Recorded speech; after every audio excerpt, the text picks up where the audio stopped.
Hello, welcome to another Midweek Championship predictions from the On Sports Podcast. I'm Craig Savage, and with me, as always, is Daniel Cody and Charlie Betts.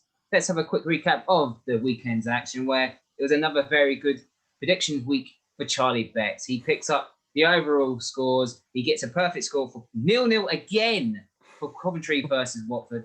Daniel Cody also gets a perfect score for Swansea to Norwich 0. We should not be surprised by that scoreline. I didn't get any perfect scores, to be fair. But Charlie Betts wins overall with 7 to Daniel Cody's 5 to my 4. So the table looks like this. I'm on 189 with 33 perfect scores.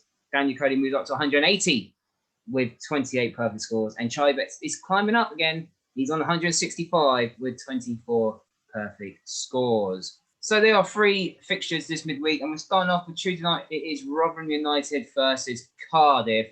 Codes, Rotherham out of the bottom 3 now. Yeah, I'm winning again, and this time on the road. They're starting to climb up that away form table. At home, they've been pretty convincing with the 3-0 win against Derby, though I'm not sure how much we can read into that. But the only home game they've lost recently was Swansea. What does concern me is if you take out the Derby game, the 2 games prior to that, Rotherham conceded 3 at home, the thriller against Stoke, the defeat against Swansea. Will it be the same curse against Welsh opposition this time? Mick McCarthy finally got his win in the game that none of us predicted him to do so. And they're now 3 unbeaten as well. So I'm going to split the difference here. I think this is going to be a thriller, an entertaining game. Everything points to high-scoring draw. It's whether it's 2-2 or 3-3. And I'm going to stick slightly more reserved. I'm going to go for Rotherham 2, Cardiff 2. Yes, Charlie, as Cody said, Cardiff picked up a very good, convincing away win in the Derby. Yeah, and I like it. It's a very much a Mick McCarthy smash and grab. 38% possession, 12 shots. I mean, what more can you want? You know, it is...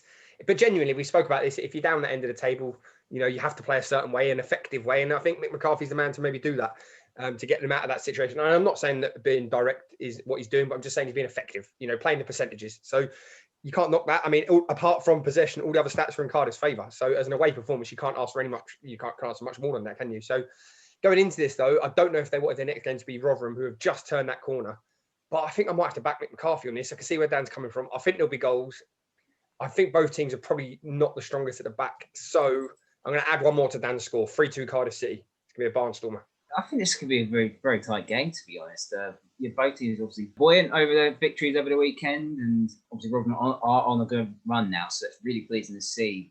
And they've still got 2 games in hand over the teams in that area as well. So if they win the 2 games in hand, they're out of it. Me and Cody said before we went live and recorded this, there's about 12 teams in this relegation battle. So I do think this would be a draw as well, but I'm going to go for 1-1. Up next, at Hillsborough, it's Sheffield Wednesday versus Wycombe. Charlie, Sheffield Wednesday, it was a terrible performance on Saturday.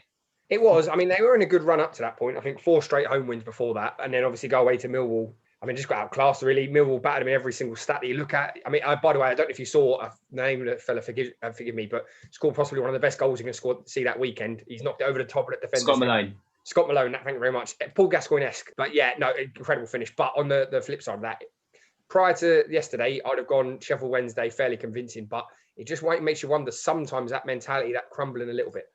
But Wycombe, I mean, I can't really see where many points are going to come from Wycombe in the near future, the way they're playing. It's a bit of an easy choice, but I think I might have to go for Sheffield Wednesday. But they don't score loads. It's 1 or 2-0 for me. I'm going to change that 2-1 Sheffield Wednesday. Coach Wycombe, on the other hand, they lost convincingly 3-0 to Nottingham Forest. Do you think they're down now? It's hard to suggest otherwise, as much as I'd like to. You can never rule it out in the Championship because, let's be honest, they're not in much worse a position as Luton and Barnsley were with 7 games to go last year. But you've got to say it does look pretty much doom and gloom for them. What does give them a bit of confidence is that Sheffield Wednesday result came out of absolutely nowhere. Now, I'm going to stick with Charlie a bit on this. Yes, Millwall dominated the match stats in terms of chances or whatever. And some of those goals were brilliant and won't go in normal circumstances. So Sheffield Wednesday, not as bad a performance as it was made out to be. I think they're going to bounce back. As Charlie says, they don't score many. Only 10 home goals in 13 games. But Wycombe have let in 28 on the road, the worst in the Championship. I don't really know which way it's going to go. Do the floodgates open? Or is it going to be a famous Sheffield Wednesday 1-0 home win? I think that's what it's all gearing up for. I'm going to go for it. 1-0. Yeah, I think we're all going to agree on the Sheffield Wednesday win. Yeah, the things on the caretaker manager, it's been all right. Obviously, Saturday was a blip So, yeah, I think Sheffield Wednesday will win this one. I think they'll win this one 2-0. And the final game on Wednesday at Mjayski, it is Reading versus Brentford. Code, Reading, do you think they'll be slightly disappointed that they only got a point against Stoke? You could say that, but actually, I think going away at this stage of the season, their last 4 games is what you need to get to the playoffs. Win your home games and draw away from home. Stoke aren't the worst side in the world. Neither are Preston. I know they're not great at home, respectively, but they got good 0-0 draws away at them. What is more promising, the last 2 home games against Coventry and Bournemouth, they put 3 past both. Brentford, another convincing win at the weekend. The goals are flowing at the other end. Ivan Toney's almost at 1 a game now, but they're still letting in goals. 5 goals conceded in 3. I can see them conceding, but I don't know if Reading will win this one. Brentford are 20 games unbeaten, so I'm going to back that to continue. But it's only going to be a draw for me. I'm going to go for... let's go for a thriller. I'm having 2-2-2s. Why not? Charlie, Brentford started slowly, conceded an early goal, but they bounced back very well. Yeah, I mean, we could probably do a whole episode on what's going on at Borough. I don't know what you read into that, to be honest. I think the good thing is, from Brentford's perspective, is that's a game that have crumbled at last year, or possibly, prior to this season and the additions they've made. So I think that's a positive for them. Going 1-0 down at Borough, that normally would have finished them off. So they've got a great mentality going on there now. So whether they'll keep it going. The difference being is I think the 2 teams that Reading and Brentford played at the weekend, respectively, would be a bit more defensively minded against them.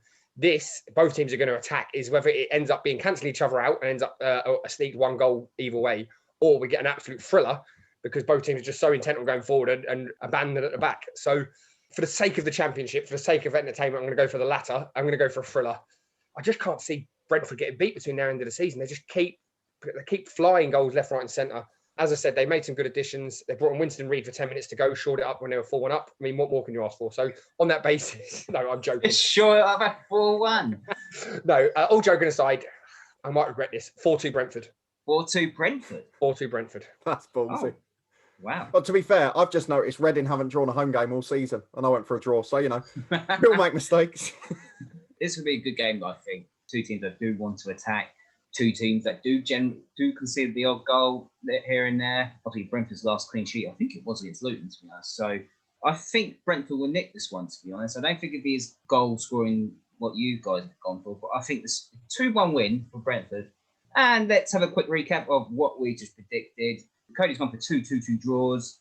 Try to say that 5 times. 2-2-2 draws. Charlie's gone for at least, more than 3 goals in every game, to be honest. So high-flying goals, 3-2, 2-1 and a 4-2.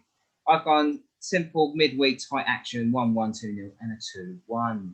And those are our predictions for this midweek. Do you agree with us? Do you disagree with us? Let us know in the comment section down there. And while you're down there, give this video a like, subscribe to the Honest Football Podcast, and you can follow us on Twitter at Honest Football Free. And we'll see you next time.